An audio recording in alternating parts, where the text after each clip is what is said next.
Əleyhisselam hadisəsində buyurur ki, sonra ölüm tədricən onlara nüfuz eləyər. Yavaş-yavaş ölüm ruh bədəndən çıxmağa hazırlaşır. Əleyhisselam buyurur.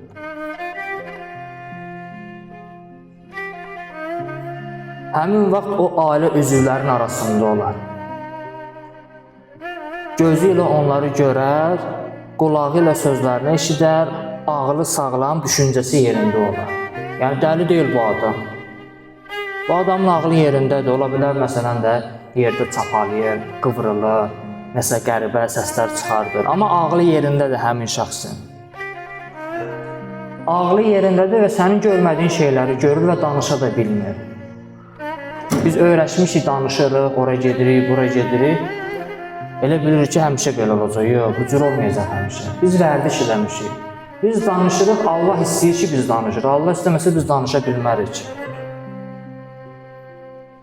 Sən cəmaata söz demək istəyəcəksən. Demək istəyəcəksən ki, ey əzizlərim, ey mənim övladlarım, ey atam, ey anam, mən gördüyüm filan şeylər var, mənə kömək eləyin, dəstək edin, amma deyə bilməyəcəksiniz. Bir dərddir də, bir narahatçılıqdır. İnsan dərdini danışanda biraz rahatlıq tapar. Danışmağı istəyəcəksən əllərisən bu, amma danışa bilməyəcəksən, çox narahat olacaqsan.